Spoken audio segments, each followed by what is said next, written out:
नमस्ते, जय हिंद। आज हम इस वीडियो में पता करेंगे कि ये जो डेजाकोर 6 mg का जो दवाई है, इसको मेरे डॉक्टर के द्वारा किस लिए प्रेस्क्राइब किया जाता है, यानी कि इसका uses, side effect and precaution के बारे में हम एक एक करके आज इस वीडियो में पता करेंगे। तो इसका जो uses, side effect and precaution है, इसको बताने से पहले हम ये पता कर लेते हैं कि ये जो दवाई है, इसका तैयार किया गया है एरिस्टो फार्मास्यूटिकल्स लिमिटेड के द्वारा,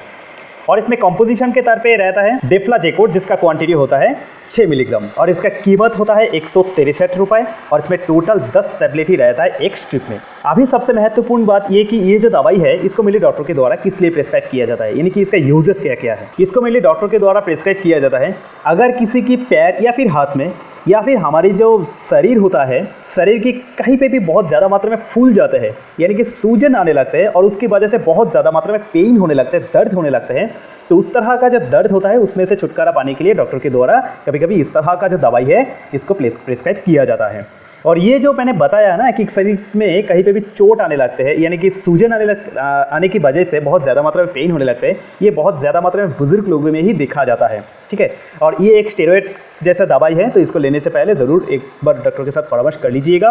तो अभी अगर बात की जाए ये जो दवाई, इसका साइड इफेक्ट के बारे में, तो ये जो दवाई है, इसको लेने के दौरान कुछ साइड इफेक्ट देखने को मिल सकते हैं, लेकिन ये बहुत ही कम मात्रा में होता है, देखा ही नहीं जाता है। फिर भी मैं आप लोगों को बता रहा हूँ सिर्फ इसलिए कि आपका एक ओवरऑल नॉलेज रहे इस दवाई के बारे में। तो साइड इफेक्ट के तौर पे खास करके यही देखा जाता है कि किसी का शरीर का जो वजन होता है, यानी कि वेट गेन होने लगता है, हमारे शरीर का जो वजन है वो बढ़ने लगते हैं, और उसके साथ साथ एब्डोमिनल हेयर ग्रोथ, यानी कि हमारे शरीर में जो बाल होता है उसका बढ़ने का एक तरीका होता है। लेकिन ये दवाई लेने के वजह से साइड इफेक्ट के तौर पे बाल बढ़ने का जो तरीका है, उसमें कुछ उल्टा सीधा हरकतें देखने को मिल सकते हैं। ये बहुत ही कम मात्रा में होता है, लेकिन फिर भी अगर होता है 1%, यानी कि 1% में भी अगर होता है, तभी इसके बारे में जानना बेहद ज़रूरी है। और उसके साथ साथ अपर रेस्पिरेटरी ट्रैक्ट इन्फेक्शन,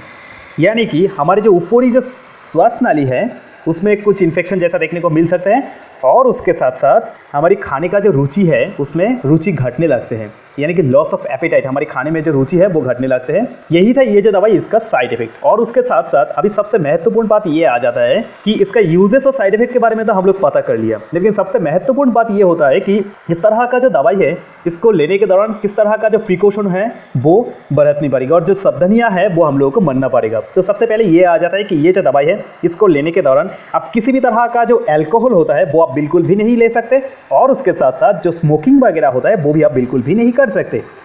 और उसके साथ साथ अगर कोई ड्राइविंग करना चाहता है, तो उन लोगों को तो खास करके मैं यही बताऊंगा कि इस तरह का जो दवाई है, इसको लेने के दौरान आप ड्राइविंग कर सकते हैं, लेकिन मेरा पर्सनल सुझाव आप लोगों को यही रहेगा कि ये जो दवाई है, इसको लेने के दौरान जो ड्राइविंग वगैरह होता है, उसमें से खुद को 10 या 15 मिनट के लिए रोक के रखिएगा, क्योंकि ये अच्छा होता है हमारी सेहत के लिए। अगर इमरजेंसी वगैरह है तो आप चला सकते हैं, इसमें घबराने की कोई बात नहीं है। और दूसरी बात ये आ जाता है, सबसे महत्वपूर्ण यही था जो मैंने शुरू में भी बताया था कि अगर किसी को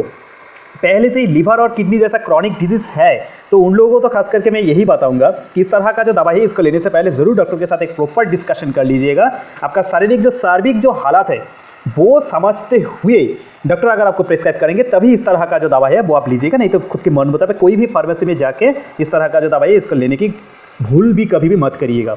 और अगर कोई औरत प्रेग्नेंट है और कोई औरत उनके बच्चों को दूध पिलाना चाहता है, तो उन लोगों को तो खास करके मैं यही बताऊंगा कि इस तरह का जो दवाई है, इसको लेने से पहले ज़रूर डॉक्टर के साथ एक प्रॉपर डिस्कशन कर लीजिएगा, क्योंकि इसमें सिर्फ एक नहीं, दो जान की बात आ जाता है। तो इसलिए सतर्क रहिएगा। इस तरह का जो दवाई है, इसको लेने से पहले डॉक्टर के साथ एक प्रॉपर डिस्कशन करिएगा, और अगर डॉक्टर प्रेस्क्राइब करते हैं तभी लीजिएगा, नहीं तो खुद के मन मुताबिक मत लीजिएगा। तो यही था ये जो दवाई, इसका uses, side effect and precaution. अगर ऐसे एजुकेशनल वीडियो से आप लोगों को थोड़ा सा भी वैल्यू मिलती है, तो ज़रूर आप लोगों की प्यार की तरफ पे चैनल को लाइक एंड सब्सक्राइब करना मत भूलिएगा, क्योंकि ये तो आपके लिए फ्री होता है, लेकिन इसमें से हमें बहुत फ़र्क और मोटिवेशन मिलते हैं। तो मिलते हैं अगली वीडियो में, तब तक के लिए खुश रहिए, सुस्वस्थ रहिए। जय हिंद।